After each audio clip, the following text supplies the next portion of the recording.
बिस्मिल्लाहिर्रहमानिर्रहीम। मैं हूं मोहम्मद उस्मान, आपके अपने चैनल उस्मान फूड सीक्रेट्स के साथ। आज मैं आपके साथ बहुत ही मज़ेदार दाल गोश्त की रेसिपी शेयर करूंगा। ये इतनी मज़ेदार बनती है कि आप उंगलियां चाटते रह जाएंगे।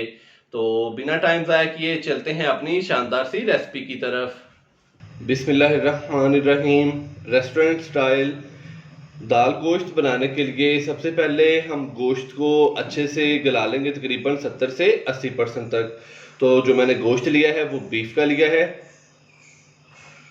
तो यहाँ पे 1 किलो मैंने बीफ का गोश्त लिया है, हड्डी वाला। आप चाहें तो बोनलेस भी ले सकते हैं। तो सबसे पहले हम बीफ को प्रेशर कुकर के अंदर डालेंगे। बीफ डालने के बाद अभी मैं इसके अंदर 1 अदद प्याज बड़े साइज का, जिसको मैंने नॉर्मल कट कर लिया है, ये डालेंगे। 10 से 12 जवे देसी लहसुन के, 1 टीस्पून अदरक चॉप किया हुआ। आप चाहें तो अदरक का पेस्ट भी ले सकते हैं। हाफ टी स्पून हल्दी पाउडर डालेंगे, 1 टीस्पून नमक और 1 टीस्पून लाल मिर्च का पाउडर डालेंगे। 1 गिलास हम इसके अंदर पानी डालेंगे। पानी डालने के बाद अभी हम इसको अच्छे से मिक्स करेंगे।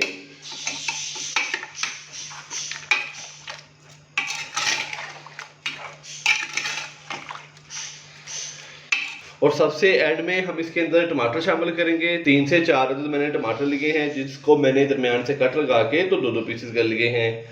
तो इस तरीके से टमाटर रख देंगे इसके अंदर। आप चाहें तो टमाटर का पेस्ट भी इस्तेमाल कर सकते हैं। तो अभी हम इसको प्रेशर लगाएंगे 10 से 12 मिनट के लिए। अभी हाई फ्लेम पे इसको पकने के लिए छोड़ देंगे। जैसे ही प्रेशर कुकर की सीटी बजना स्टार्ट होगी तो उसके बाद मैं तकरीबन 10 से 12 मिनट काउंट करूंगा। तो प्रेशर कुकर का ढक्कन हमने लगा दिया है, तो कहीं जाइएगा मत। मिलते हैं 12 से 15 मिनट के बाद। तो माशाल्लाह से 10 से 12 मिनट के बाद हमने इसका जो फ्लेम है वो बंद कर दिया, प्रेशर कुकर की स्टीम रिमूव करके। तो अभी हमने इसका जो ढक्कन है वो हटा दिया है। तो बीफ काफ़ी हद तक गल चुका है। अभी हम टमाटरों के छिलके रिमूव कर लेंगे।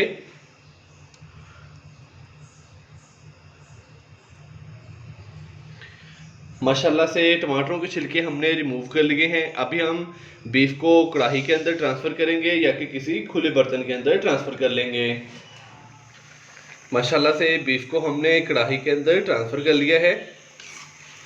तो ये देखें, इस तरीके से जो टमाटर थे तो उनको चम्मच की मदद से थोड़ा सा मैश कर लेंगे।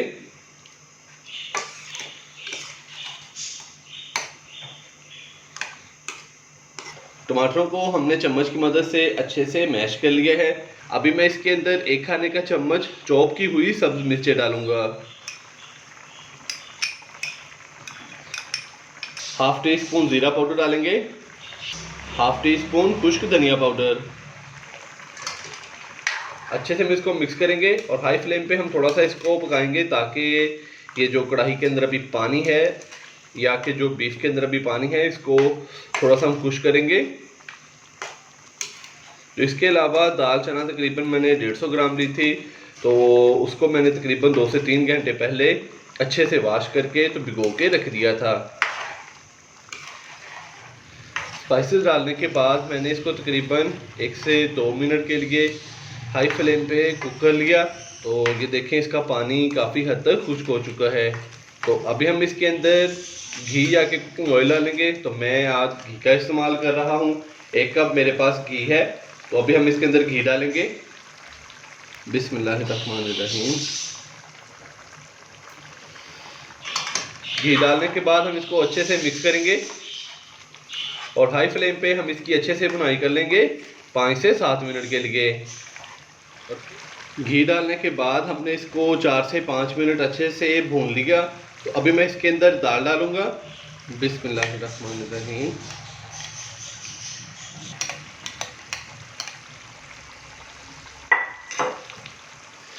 दाल चना डालने के बाद अभी हम इसको अच्छे से मिक्स करेंगे और दाल चना को हम भून लेंगे बीफ के साथ तकरीबन 5 मिनट के लिए, ताकि बीफ और मसालों के साथ दाल चना की अच्छे से भुनाई हो जाए।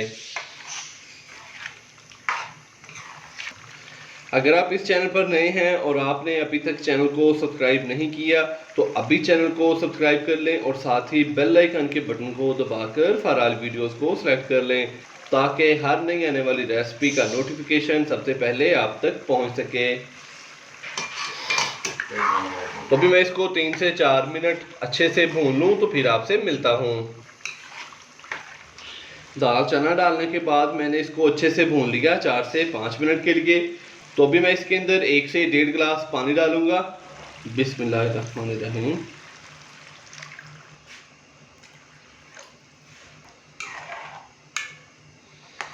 तो अभी हम इसको ऊपर से कवर कर देंगे और आंच हम कर देंगे फुल लो दम वाली तकरीबन 15 से 20 मिनट के लिए ताकि दाल अच्छे से गल जाए। ऊपर से हम इसको कवर कर देंगे। तो मिलते हैं 15 से 20 मिनट के बाद। दाल गोश्त को दम लगाए हुए तकरीबन 20 मिनट हो चुके हैं। अभी हम इसको चेक करेंगे। बिस्मिल्लाहिर्रहमानिर्रहीम। माशाल्लाह से बहुत ही मज़ेदार सा दाल गोश्त हमारा तैयार हो चुका है। दाल भी काफ़ी हद तक गल चुकी है, इसकी खुशबू हर तरफ फैल चुकी है। तो इस टाइम पे हम इसके अंदर थोड़ा सा सब्ज़ धनिया डालेंगे बारीक कट किया हुआ।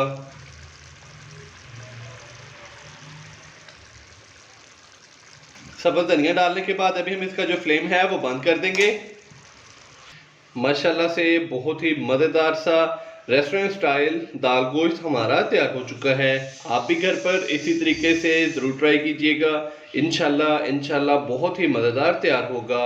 अगर आपको मेरी आज की ये रेसिपी पसंद आई हो तो वीडियो को लाइक कर दें, चैनल को सब्सक्राइब करना मत भूलिएगा। मोहम्मद उस्मान को इजाज़त दीजिए। अल्लाह हाफिज़।